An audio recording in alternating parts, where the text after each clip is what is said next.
В декабре 2009 года в небе над московским Кремлем завис гигантский НЛО в виде пирамиды. Каждая его грань была около 1,5 километров. Он находился в воздухе несколько часов, и очевидцам даже удалось его снять. Военные и космические эксперты не смогли объяснить, что это. Ровно через год такую же пирамиду наблюдали в Китае. Спустя 3 месяца похожий объект зафиксировали телекамеры над Южной Америкой.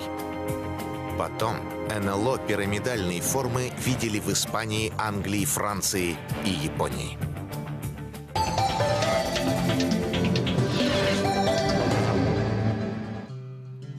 Первое упоминание летательных аппаратов в форме пирамиды встречается в хрониках древних шумеров. Эта цивилизация обитала 6000 лет назад на территории современного Ирака. Их боги летали на пирамидальных кораблях в космос. Младшие боги Шумера назывались анунаками, верховные неферами. Написано, что все они прилетели с планеты Нибиру. В жизнеописании шумерского правителя Гильгамеша сказано, он тоже был на 2/3 богом, на 1/3 человеком. В древних текстах сказано, что анунаки вместе с людьми строили на земле первые зиккураты, ступенчатые пирамиды. В Древнем Египте также поклонялись камню Бен-Бен пирамидальной формы. Современная Москва – город, живущий в безумном ритме. Такую энергетику создают здания в форме пирамид. После Великой Отечественной войны архитекторы Дмитрий Чечулин и Алексей Щусев должны были возвести в Москве 7 гигантских домов-пирамид.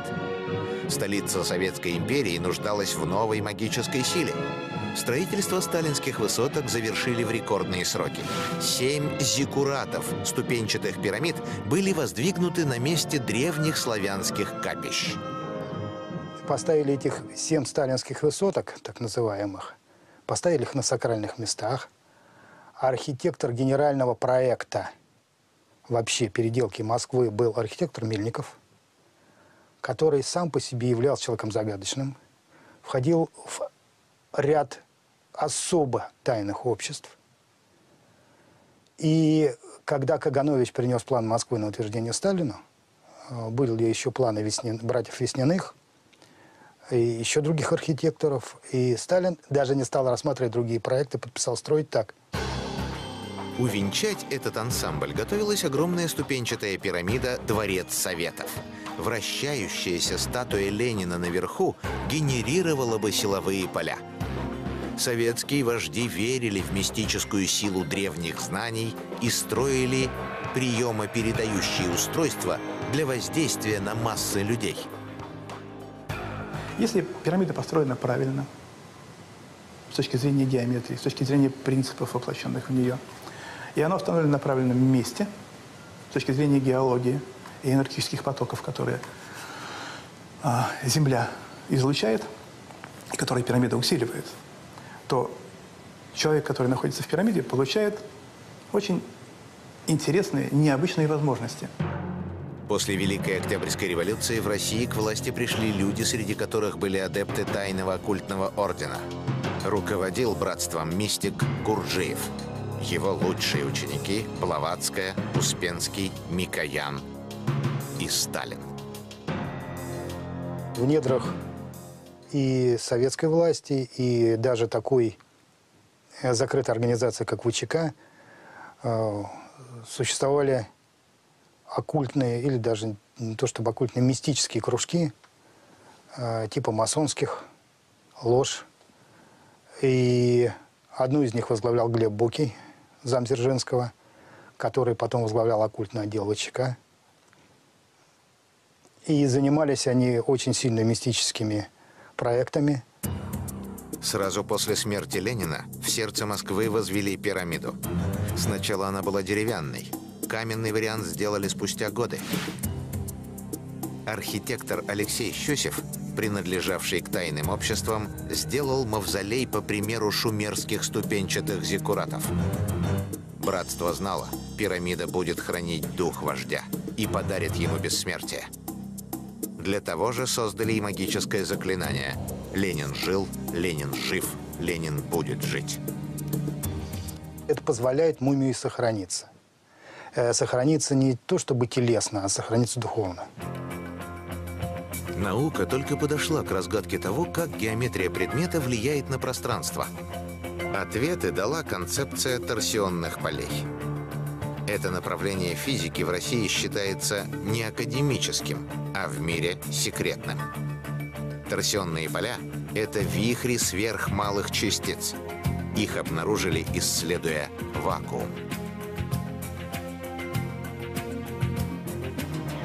Пирамида поляризует вокруг себя пространство по торсионным полям. Причем внутри пирамиды оказываются левые торсионные поля, а над ее вершиной правые торсионные поля. Сумма этих полей равна нулю. Если их все усреднить, а вы убрали пирамиду, ноль в вакууме, поставили пирамиду, она каким-то образом, пока нам неизвестным, поляризует пространство, вакуум, пустоту, и получается правые и левые торсионные поля. Они по-разному действуют на биообъекты. Все в мироздании имеет форму вихря. Галактика – око тайфуна. ДНК человека имеют правое положительное торсионное поле. Не случайно спираль, закрученная против часовой стрелки, символ жизни в самых древних культурах. Из вакуума можно извлекать бесконечную энергию и на ее основе создавать принципиально новые двигатели. Транспортный аппарат, использующий вихри вращения, это прорыв в авиации и космонавтике.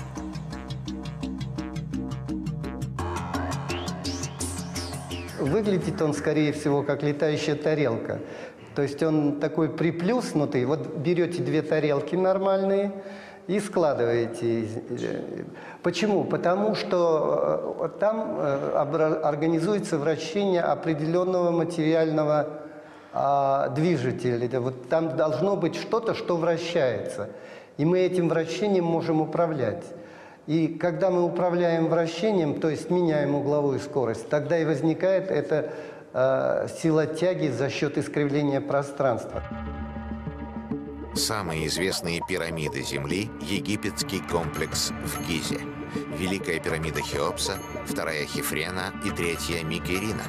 Как написано в египетской книге мертвых, все пирамиды Египта – это отражение небесного Дуата, царства бога Осириса.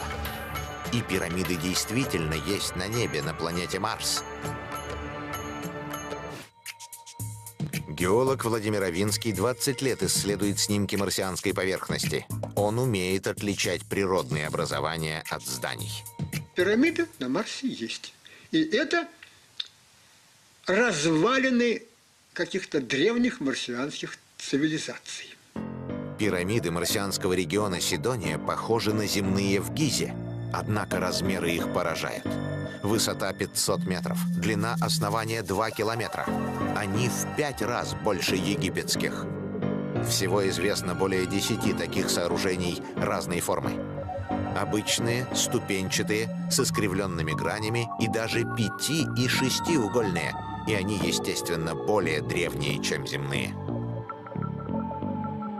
Если считать и сравнивать с земными пирамидами, что мы сделали, наверное, марсианские образования – это исходный вариант сооружений на Марсе, а у нас сильно уменьшенная копия. Недалеко от комплекса марсианских пирамид расположена знаменитая скульптура Сфинкса. Загадочное лицо размером в 1,5 километра. В другой части планеты астрономы рассмотрели на снимках руины, похожие на земные развалины перуанского города древних инков. Такие косоугольные кварталы линейного такого порядка, будем говорить, образования, назвали Инка-Сити, город инков на Марсе. Все эти объекты явно не могла сотворить природа. Геологи до сих пор ломают голову насчет сооружений, известных как марсианские стеклянные черви. Это трубчатые тоннели диаметром в сотни метров.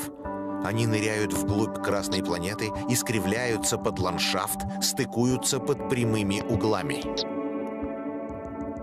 И вся внеземная реальность вот этими высшими кругами, она затирается. Невыгодно нам пускать внеземную реальность не то что в нашу жизнь, даже в наше сознание. Тогда придется по-новому смотреть на мир. Если там на Марсе была цивилизация и погибла, значит, нам надо беречь свою цивилизацию, чтобы она не погибла. В Египте много пирамид, и они сохранились лучше других на планете. Летописи рассказывают, каждый великий фараон строил для себя индивидуальное сооружение. Указывается, что обычно это делалось с целью общения с богами, либо для того, чтобы дух царя остался в пирамиде. Ни один древний египетский царь не собирался быть похороненным в ней. Для этого существовал город мертвых, подземные усыпальницы на западном берегу Нила. Ни в одной погребальной камере никого не нашли. Ни одного человека. Ни мумий, ничего. Они все в долине царей. Причем уже позже оставшиеся. При тщательном исследовании обнаружили, что возраст египетских пирамид весьма разный. В основании некоторых сооружений лежат идеально отшлифованные многотонные блоки. Сверху на них нагромождены камни грубой обработки с иероглифами более позднего времени. Даже в том же самом Египте есть совершенно четко можно выделить пирамиды, которые были построены в древней цивилизации, там, скажем, по нашим оценкам, 10-12 назад. Да? А есть то, что построили фараоны. Разные технологии, разные подходы, сохранность в итоге разная. Но есть, например, пирамиды, которые внизу часть от древней цивилизации, а сверху уже фараон что-то достраивает. Художник Никос Сафронов на собственном опыте почувствовал мощь этих древних сооружений. В ту пору он оказался в Египте по приглашению властей страны. Пользуясь привилегиями высокого гостя, Никос попросил отвезти его в одну из закрытых для туристов пирамид Гизы и чуть не остался там навсегда. И перепутали наряд, видно. Меня привез один, а должен был забрать другой, а тот приболел, и меня забыли просто в пирамиде. А забрать должны были буквально через 3-4 часа. Непостижимым образом художник не мог найти выход из лабиринта пирамиды. Черные коридоры расходились, оканчивались тупиками или снова выводили обратно. Устав, путешественник прилег и задремал. Очнулся Никос от непонятного шума. Зала, где он находился, озарилась светильниками. В центре стоял саркофаг, а в нем лежал живой человек. Остальные вокруг него произносили заклинания. А по стенам ползли странные тени людей с головами животных. Я увидел, как двигаются какие-то сфинксы, идут какие-то звуки, звуковые, обрядовые, посвящение какого-то там ученика, видно, в коллегию жрецов. Все это было тайно, но все проходило мимо меня. Я закрылся, вот, как бы спрятался вот, между мной и этим миром параллельным, я бы сказал, находилась какая-то защита, типа стекла. Древняя церемония поразила Никоса Сафронова. Некоторое время он, замерев, наблюдал за происходящим, но в глубине души нарастала тревога. Наконец художник явственно ощутил – ему пора возвращаться. У меня не было страха, не было такой вот какой-то опасности, что меня что-то поджидает. В начале, когда я попал в эти видения, у меня был небольшой такой легкий, не ужас, а такое легкое напряжение. Но потом как-то все улеглось, и это получилось как экран, такое голографическое изображение, которое движется вокруг тебя, вроде бы живое, но в то же время оно, вот как я сказал, защищен неким стеклом. И я вот как-то стал думать, что надо бы как-то выйти отсюда. Еще раз попытаться, потому что я до этого блуждал и не мог найти выход.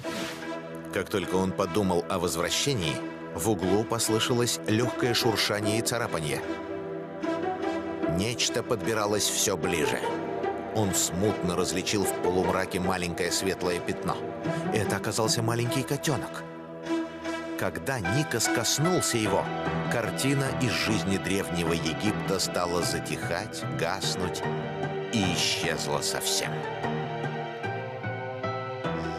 Мужчина опустил кота на пол и пошел следом за ним. Он останавливался, я останавливался. Он сидел, я сидел, потом он шел, и опять... И в конце я увидел такой луч света в Божьем Царстве, в Темном Царстве. Вот. И я взял уже его под мышку и пошел на этот свет, увидел огромное количество людей перепуганных. Никос забрал кота с собой в Москву как талисман. Сегодня донской сфинкс, так называется эта порода, живет у художника в офисе. Хвостатый знаток лабиринтов ужасно привередлив, поэтому получил прозвище «Вкусный». По возвращении вдохновленный мастер создал египетскую серию картин. Но изображать своего кота Никос Сафронов принципиально не берется. Ему не нужно, чтобы его изображали. Я его изображал в виде людей, которые вот находятся в этих снах моих, в тех, которые появились из путешествий в пирамиде. Он присутствует даже в 2 картинах. А так отдельно, чтобы он сидел в кресле, я его... Вот я не знаю почему, но я пока не готов.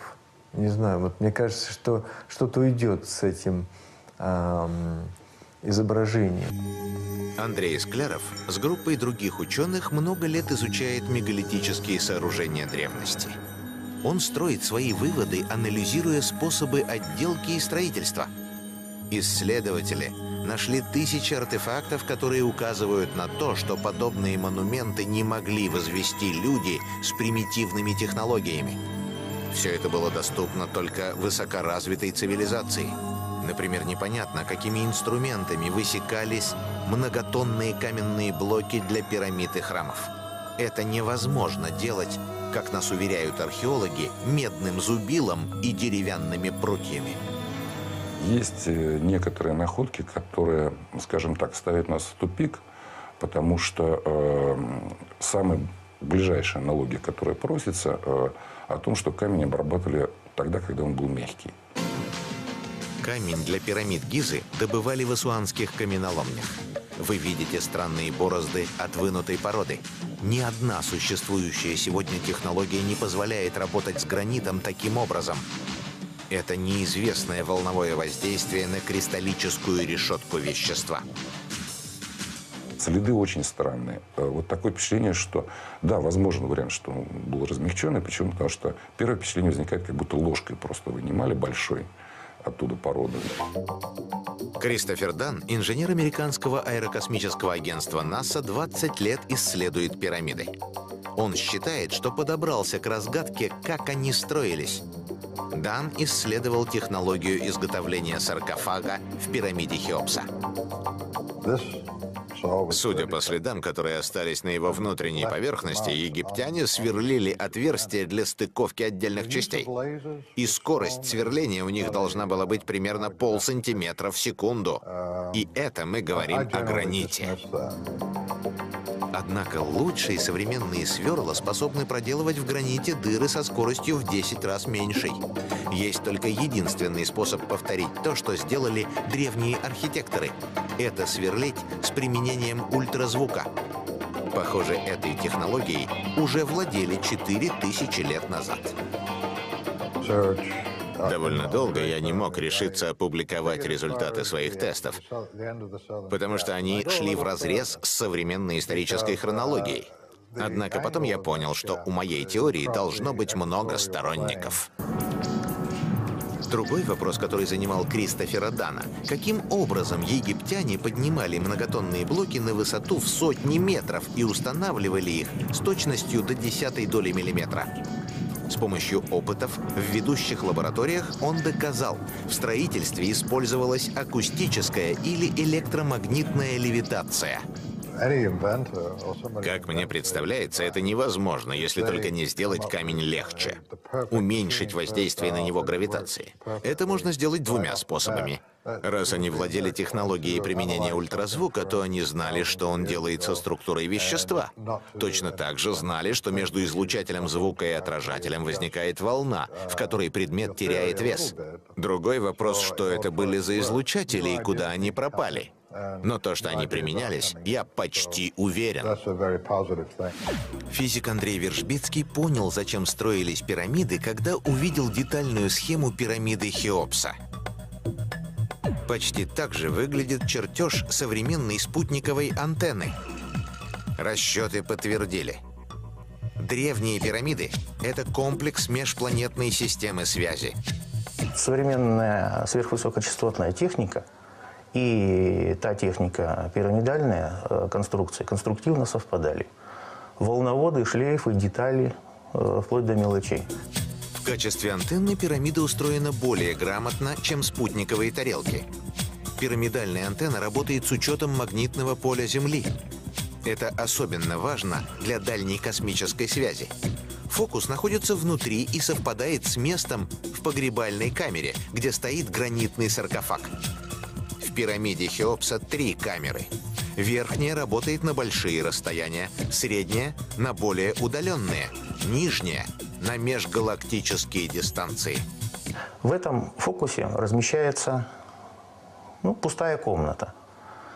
А сконцентрированная сотнями квадратных метров грани пирамиды энергии концентрируется на потолок этой погребальной так называемой камеры, вызывая микровибрацию блоков.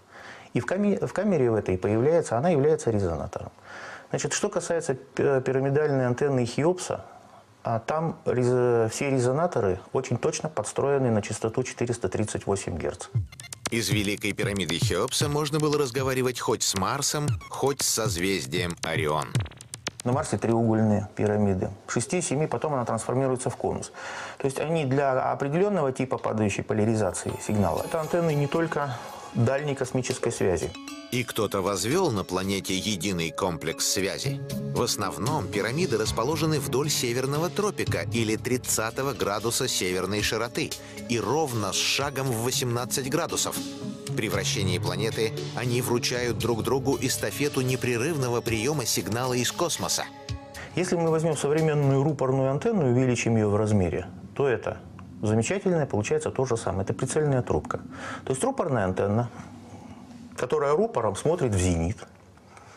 А на самом деле дело ведь не в зените. Если мы возьмем, допустим, земной шар, то пирамиды все расположены в пределах северного тропика.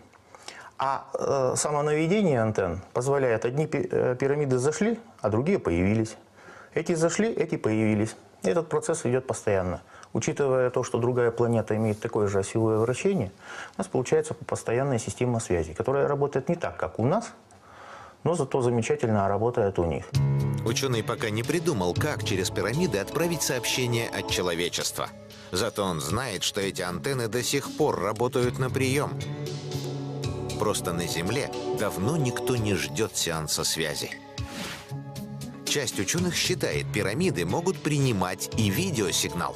Возможно, неоднократные встречи с диковинными существами в пирамидах – это голографические послания из далеких миров. С кем же общались люди, жившие в эпоху пирамид? Логично предположить, что на обратном конце связи тоже должны были быть пирамидальные антенны. Снимки показывают, пирамиды есть на Луне и на Марсе.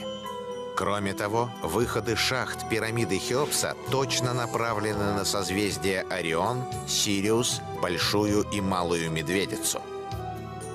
Кем же были боги, согласно древним мифам, прилетевшие с небес? Богами называли наши предки, собственно, представители этой высоко развитой цивилизации. Они жили бок о бок.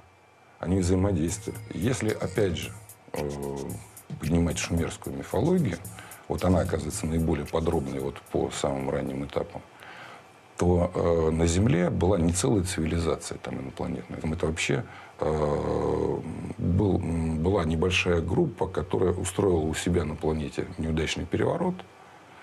Сначала пришла к власти, а потом их опять свергли. Согласно шумерским глиняным табличкам, человек был создан богами для работы.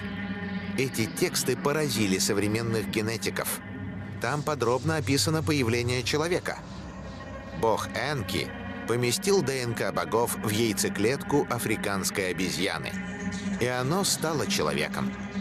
Мы являемся неким гибридом, реально. То есть, причем то, как описано это в шумерских текстах, мы сейчас можем провести очень сильные параллели с тем, что мы называем генетическими, собственно, изменениями. Известно о двух высокоразвитых цивилизациях древности. Это Атлантида и Гиперборея. Согласно средневековым картам, Атлантида располагалась на нескольких островах в Атлантическом океане. А Гиперборея – это материк, который в древности был на Северном полюсе. Большая часть материка затонула в результате планетарной катастрофы. Скорее всего, это был Великий потоп, который начался после падения огромного астероида 13 663 года назад. Хроники описывают Гиперборею как остров бессмертных, где всегда лето и счастье. В центре его находилась огромная пирамида Меру, главная на планете. Ее называли осью мира. Все пирамиды на Земле сориентированы также на нее. В Древнем Египте для пирамиды было свое слово, которое звучало как мэр. А в Китае же для пирамиды есть свое собственное слово чинзита, который состоит из 3 иероглифов. Это иероглиф золото, символ и башня. Получается, как башня с золотыми символами. Во всех восточных религиях Меру – это центр Вселенной. В каждом буддийском или индуистском монастыре есть ее модель. Круглая ступенчатая пирамида со странным аппаратом на вершине. Индийские предания повествуют, на вершине боги готовили напиток бессмертия, взбивая волны океана энергии. Когда нам рассказывали, что такое гора Меру, что это чрево Создателя, что это, так сказать, изначальный символ рождения мироздания, и показывали нам, так сказать, соответствующие документы, уровень знания настолько великий в этих документах, что получить его каким-то образом, как, так сказать, можно себе представить, в научно-исследовательских институтах или за какими-то, там, так сказать, опытами, невозможно. Когда Гиперборея ушла под воду, ее обитатели переселились на материк Евразию и основали новые цивилизации. В священных книгах Гиперборея называется родиной ариев. Настоящими арийцами считали себя идеологи нацистской Германии. Немцы верили, что сохранилось наследие Гипербореи, могущественные технологии инопланетных колонизаторов. Построение оккультного здания новой партии было поручено Отто Рану и Генриху Вирту. Это были 2 достаточно серьезных мистика, которые создали в 1935 году общество Ананербе «Наследие предков», и которые в основу нацизма положили учение о белокурых бестиях, об ариях, которые должны править этим миром. И что сейчас нигде не говорится, практически забывается, под ариями они имели в виду германцев, славян. Агенты Ананербе искали Гиперборею и на русском севере. Перед Второй мировой развернулась тайная война разведок. В оккультном отделе ВЧК хорошо знали, что ищут немцы, и хотели первыми завладеть знаниями древней цивилизации. Этот же круг входил Барченко, профессор Барченко, который занимался именно мистическими исследованиями на Кольском полуострове, миречением. Профессор Успенский. Есть версия, что очень сильно они исследовали наш север приполярный, Соловки, Полярный Урал. Битва за Шамбалу относится к этому же кругу, когда Николай Рерих, тоже сейчас ни для кого не секрет, что он являлся агентом ВЧК, вел, скажем, отвлекающий маневр и уводил за собой разведки других стран туда, в Тибет, на Шамбалу.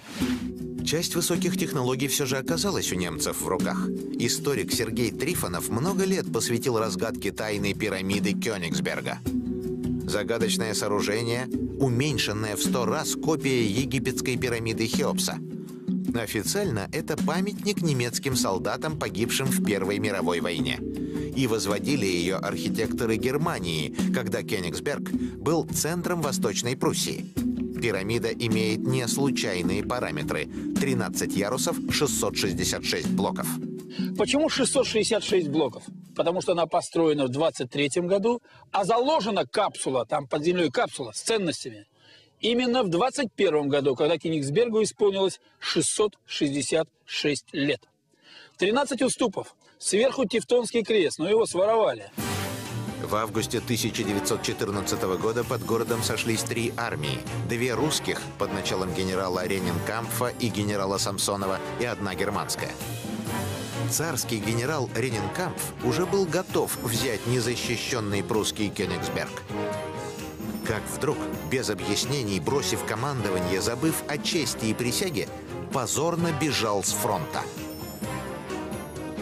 На наш взгляд исследователей, он был подвержен какому-то гипнотическому, мистическому воздействию. Он просто испугался, он сбежал с 2 польскими бабами, 18-24 года. Бросил армию.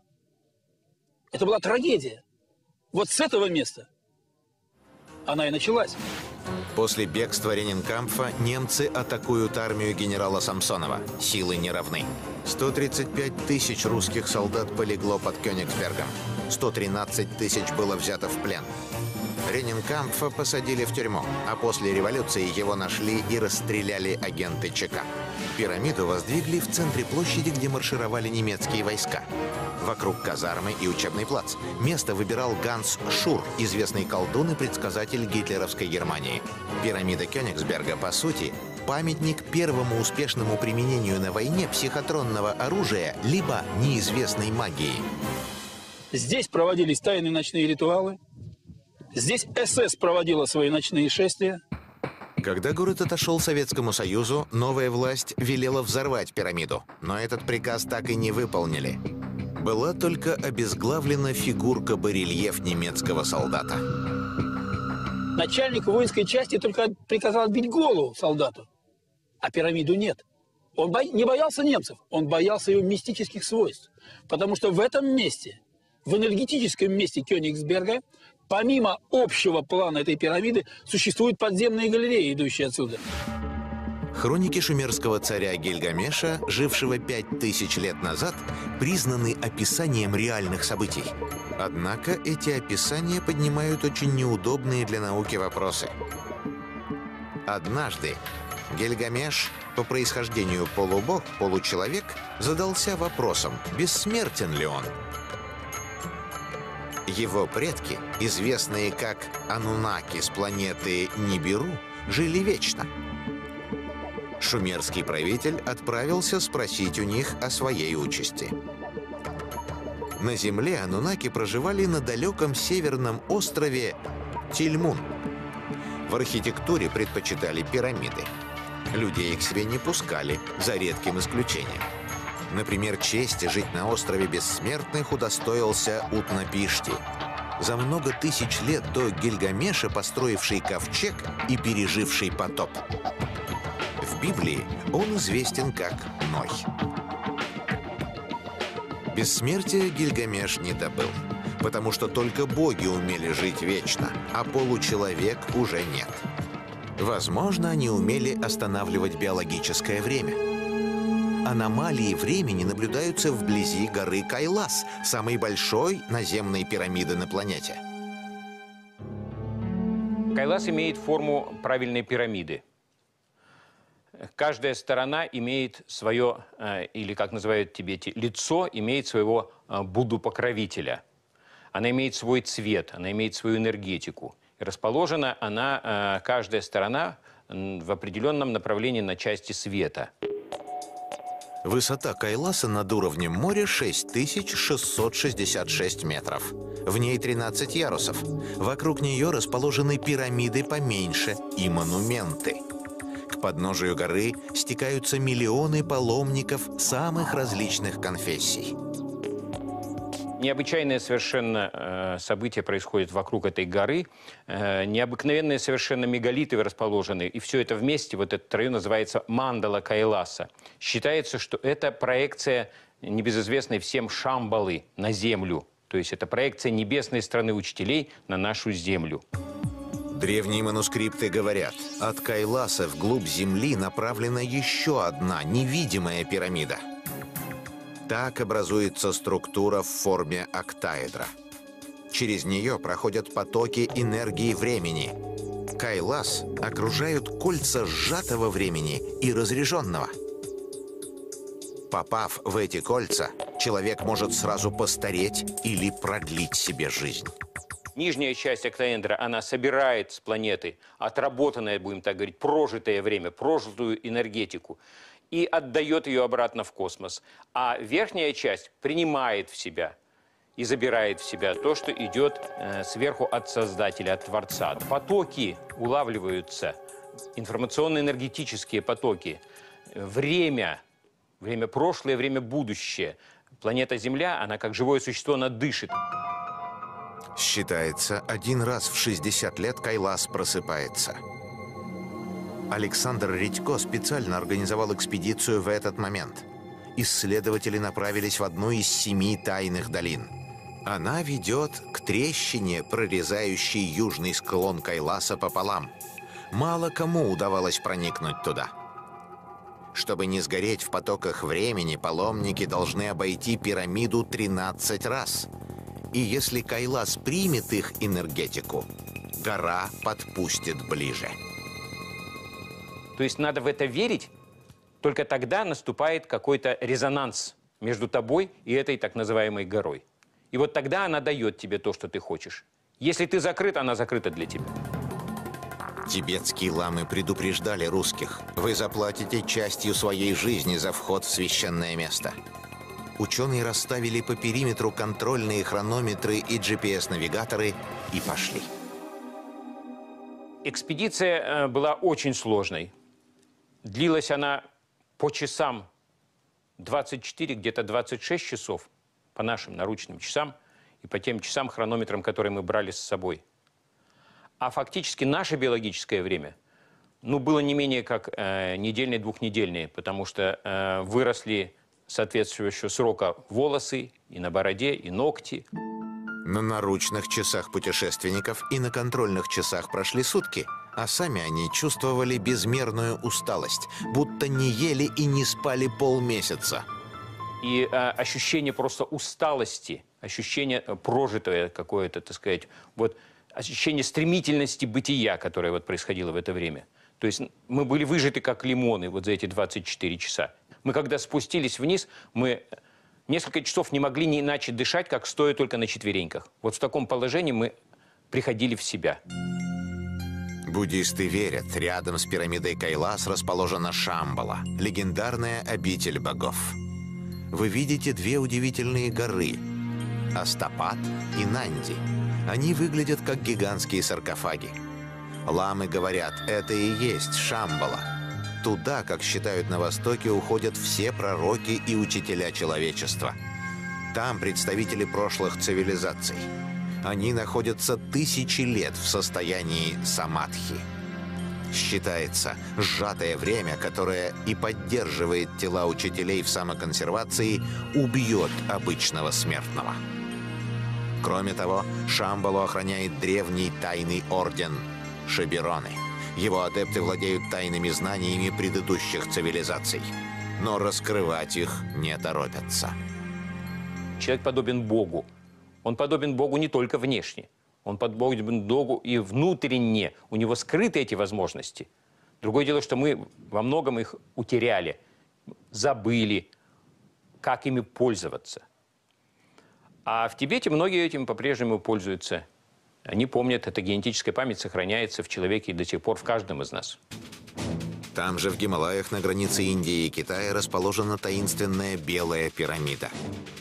Первым ее описал летчик ВВС США Джеймс Каусман. Во время одного из рейсов он пролетел над долиной смерти. Один из двигателей почти заглох. Топливо стало замерзать, и пилоту пришлось снизиться. Вдруг прямо внизу экипаж увидел гигантскую пирамиду из белого блестящего материала. На ее вершине находился огромный кристалл. Самолет не смог приземлиться возле сооружения. Лишь трижды облетел вокруг. За полвека никаких официальных данных об этой пирамиде не появилось. В прессу попала лишь пара фотографий с военных спутников.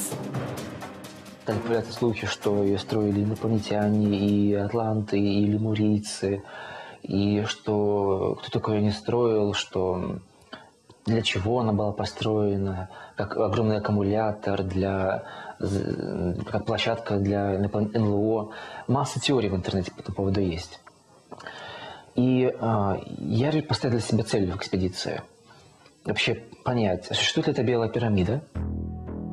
Белая пирамида расположена на той же широте, что и пирамида Хеопса, но на 72 градуса восточнее.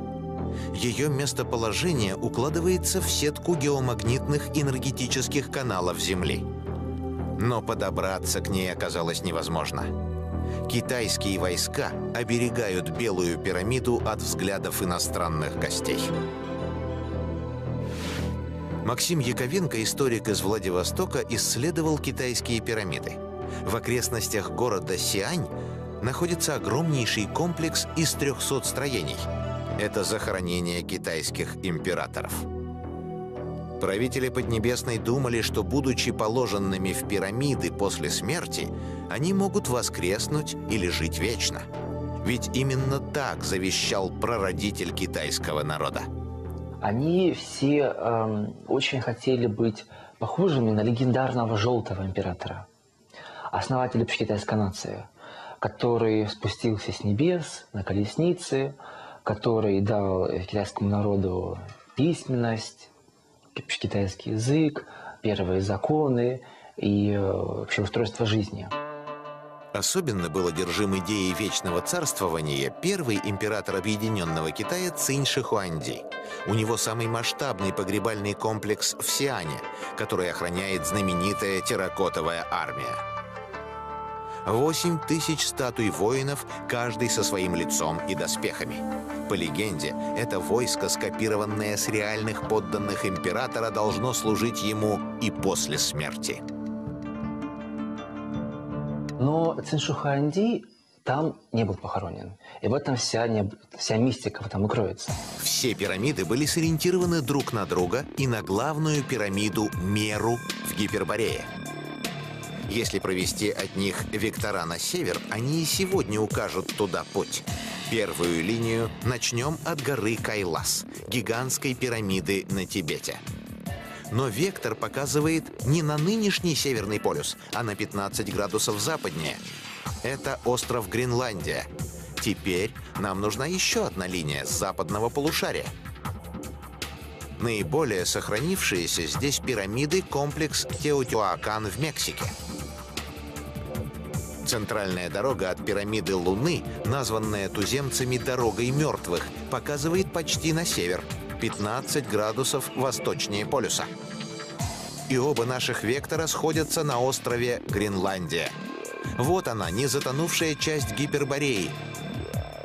Это подтверждает карта 1595 года, скопированная Герхардом Меркатором с еще более древних источников. Так выглядела Гиперборея целиком. Можно видеть, как хорошо очертания нынешней Гренландии вписываются в древнюю карту. Некий контакт с высокоразвитой цивилизацией, очень высокоразвитой цивилизацией, даже по нашим современным меркам, начался 18 тысяч лет назад. И эта высадка произошла тогда еще, на тогдашнем Северном полюсе. То есть сейчас это Гренландия. И началось оцивилизовывание Земли. Но не глобальное, не всеобщее, безусловно. Антенны для дальней космической связи, портал в параллельный мир, средства управления биологическим временем, аккумулятор и преобразователь различных энергий, даже стабилизатор сейсмоактивности. Все в этом одном сооружении пирамидальной формы. И все способы применения описаны в текстах древних народов. Так же, как и те, кто научил людей строить пирамиды. Но те, кто принес это знание, это не какой-то отдаленный участок нашей галактики. Не Дзетта Ориона. Ни в коем случае. Те, кто пришел на Землю, это были те, кто жил в нашей Солнечной системе. Тогда еще на Марсе и Фаэтоне. В тот период Солнечная система имела совсем другую геометрию и географию. Так вот, они передавали знания. Цивилизации, кто жил на Земле, общались с единым источником. Поэтому знание было дано единое, оно затем было трансформировано каждой культурой на Земле по-своему. Любая информация, связанная с пирамидами, приводит к вопросам о происхождении человеческой цивилизации. Эта область знаний отрицается официальной наукой и скрывается мировыми правительствами. Возможно, правда окажется неприятной для большинства людей, но вечно скрывать ее невозможно. Нам в наследство оставлена архитектура Вселенной. Пирамиды не только напоминают о нашем прошлом, но и могут стать вратами в будущее.